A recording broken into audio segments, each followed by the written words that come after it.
nri agbasaka ọ gbasagịrịkwa luo iselu ukwu luo ibulu ukwu luo ibuza ndị ibuza si aga ukwu. I hope you watched that video and you listened to that king from Enugu State. Nri agbasaka ọ gbasagidogido luo ibuzo luo ibulukwu luo iselu ukwu ọ sị na ndị ibuzo si na agụ ukwu. That video clearly talks about a corroboration of the story of the migration history of both the Igbo people who are from Ori, who settled in Ibuzo, and as we call them, Igbo Binozo, and those who found themselves in Iseluku, alongside those who found themselves in Ubuluku. We call them Ndi Oborinshi. Some call them Uri, Nri, Nshi, Ihe. They all mean the same thing. And in Ogwashi, you have the Ogwa Uku. They call it Ogwanri Uku. Ogwanshi Uku. You see how the name came about? So history is not just about one man making a claim somewhere. The stories are usually corroborated.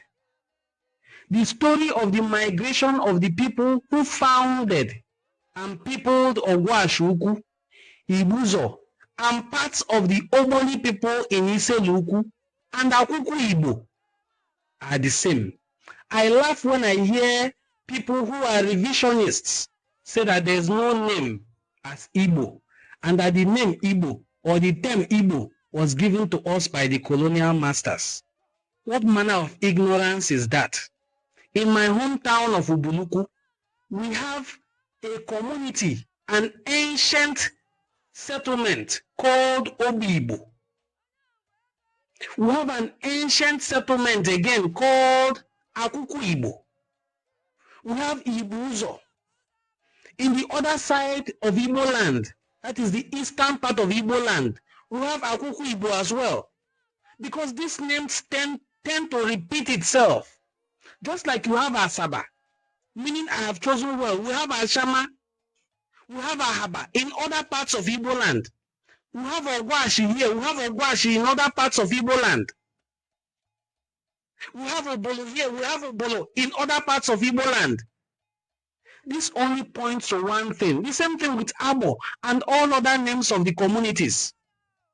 It shows one thing. Igbo Bofu. The same way we have Umwezechime in this part of Igbo land, we have them in other parts of Igbo land. And some people laughably will tell you that Ezechima was a Bini man.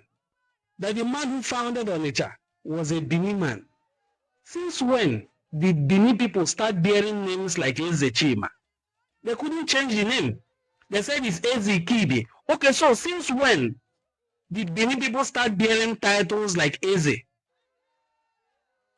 They say we have no leadership system. We don't have kingship. We have kingship. You may say it is not centralized. Yes, agreed. But we have kingship. Your own monarchical system that is centralized now was because of the invasion of Oromian.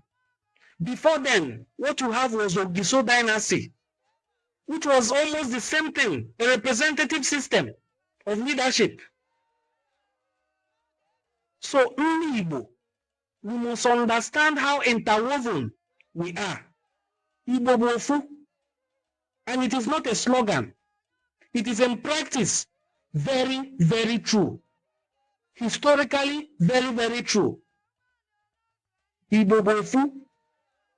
There are Igbo people, as demonstrated by proven historians. One of them is this video that I will share here right now of Professor Nkem Onyeke explaining how Ndi Igbo migrated away from Igbo land in search of better life, greener pastures, because they are economic nomads. And then some of them who have attained success or made setbacks decided to recoil back to their hometowns and villages. Those who returned, they are now calling them Bini people, Yoruba people, but originally they were Igbo people. That an Igbo man chooses to sojourn to another place live there for a while, bear children, and finally return home does not make him less Igbo. He still remains an Igbo man. So, Ezechima, founder of Umu Ezechima dynasty, remains an Igbo man. Akalaka, founder of Oba, and all other places around it, Iwuro and her people, remains an Igbo man. He is not less Igbo. The same way, Oda Igbo, who crossed the river Niger to this side of the river to found Owash, his brother Ebini, and then also the founders of Ibuzo, the two founders of Ibuzo, one of them is from Isu. Until today, they still call themselves Ibuzo Ndi Isu Nambogo. You will still see a prominent Ibuzo man.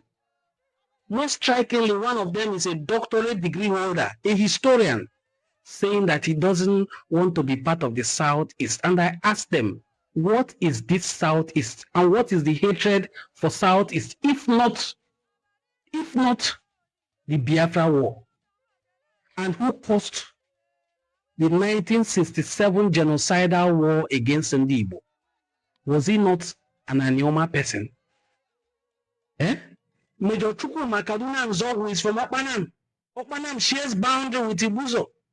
You still see an Ibuzo man say, I don't want to be associated with the Southeast, simply because of the genocidal war that was caused by our people. 2 times Ndi Igbo have been blacklisted by the world over by acts not instigated by themselves but by ourselves. First was the Ekumeku colonial resistance, the longest colonial resistance struggle in the history of mankind. Over 31 years of fighting. And also, it wasn't just a fight. Over 31 years of naming and eyeing respected, well-decorated British soldiers. It was fought by Ekumeku people, led by Ubunuku, alongside all other prominent communities in Enuane and Eka, because there were fights somewhere in Owa. And Owa people are from Oka. And then a lot of people will come from this place and they say, I don't want to be associated with Igbo people. If there's any bad name going around today against Ndi Igbo, it was not caused by Igbos in the Southeast. It was first caused by Igbos in the western parts of Igbo land. The first was that Ekumeku resistance. The second was the genocidal war against Ndi Igbo that was triggered by the coup plot of our brother Chukwuemeka Kaduna Nzogwu, who is from Okpanam. Only thing you can point to the Southeast to say they have done is the Aba women's resistance of 1921. Before then, you have had Ekumeku resistance. What Ekumeku resistance is more than 20 years older than Aba women's resistance. It's older than the Enugu bloodbath. All the other uprisings you would want to talk about. People talk about the punitive expedition in Benin. Nobody talks about the punitive expeditions in Enuane, in Ogwashuku, in Obuliku. These places are considered Igbo land, at least by the colonizers. If you continue to deny your identity, it doesn't change anything in their records. If you are from Eka and you believe you are not Igbo, it is in your pocket. If you go to the British colonial records, you are Igbo. You are classified as Igbo. So anything at all you do affects Igbo.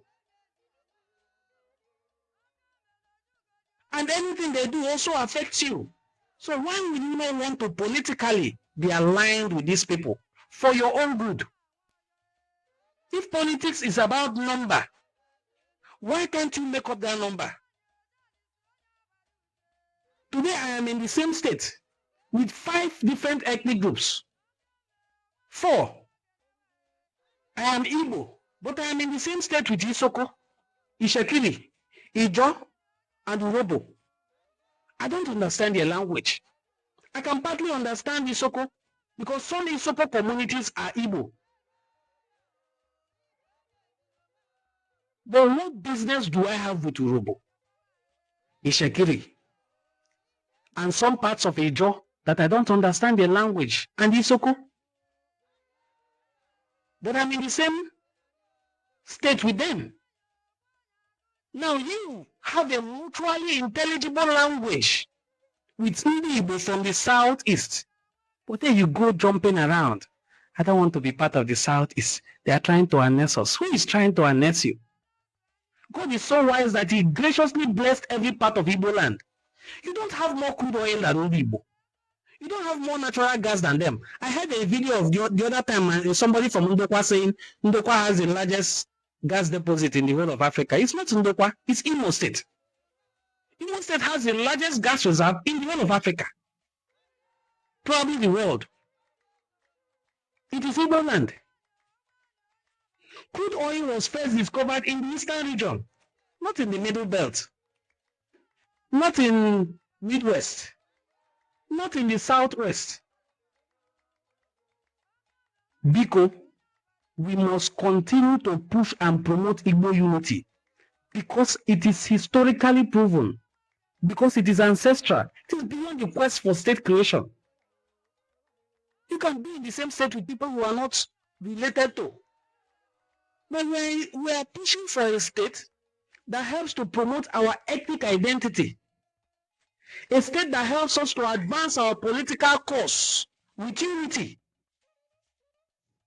Please, our quest for Igbo unity is beyond just the call for state creation. It is a call for consciousness. It is a call for reawakening.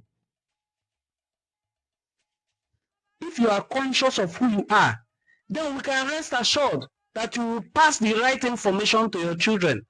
We are tired of seeing children come online on social media every day, bearing names like Chukwuemeka, Nnamdi, Ebuka, Ebere, Chiamaka, and they tell you boldly that they are not Igbo. They are not just a disgrace to themselves, they are a disgrace to their parenting. We do not want to continue having such children. We want a generation that realizes, that continues to be conscious of who they are. Because if they know themselves, they can really push themselves to full potential, knowing fully well that Nahabundi Igbo. There's a type of joy, there's a type of strength, there's a type of motivation that comes with knowing yourself. That is the fundamental wisdom. Not these people who do not know themselves. Today I am Igbo. Tomorrow I am not Igbo. If they are in Nigeria, they are not Igbo. Once they leave the shores of Nigeria, you will see them heading Igbo groups, looking for which associations to join. They now feel free to associate as Igbo. They now begin to bear names, titles that are Igbo. Come back home here, tell them Igbo. It looks like you have slapped them in the face. We must outgrow such parochial mindsets. That is one of the core reasons why we set up this platform, Enu and a Cultural Forum. If the only thing we achieve here is making sure that you realize yourself that you are Igbo, we have achieved our goal. We are not just saying you are Igbo because we are guessing. Because all the generic things that make people know whether they are this or that, you have them. I give birth to a child. My child asks me as a father, in our indigenous language, what is this? I say it's Anya. What is this? I say it's Imi. This one I say Ono. This one I say Eze. This one I say Abba. This one I say Nti. This one I say Nte. This one I say Isi. This one I say Aka. This one I say Misiaka. These are generic and very fundamental in language. They are passed from generation to generation. Everything we call something is what it is called or close to it in the eastern parts of Igbo land. Why then do you actively jump up and down and say I am not Igbo. What do you think you will add to Ndi Igbo? The Southwest is no more developed than Igbo land. The only place that can compete with any part of Igbo land is Lagos State. Shift it from Lagos.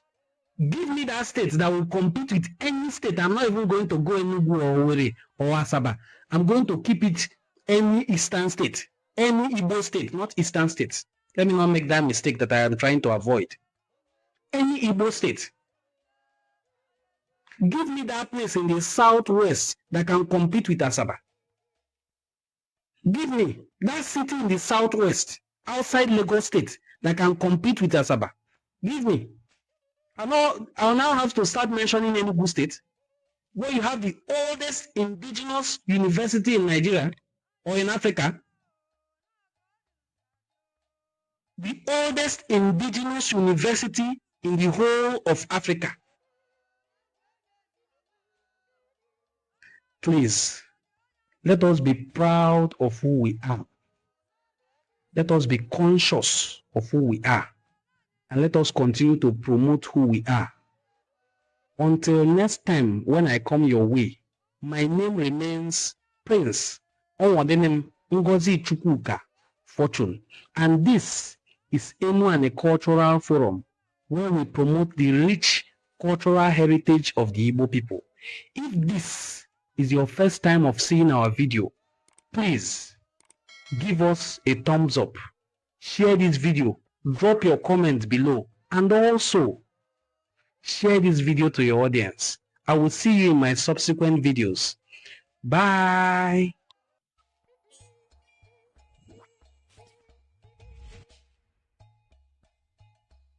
And one.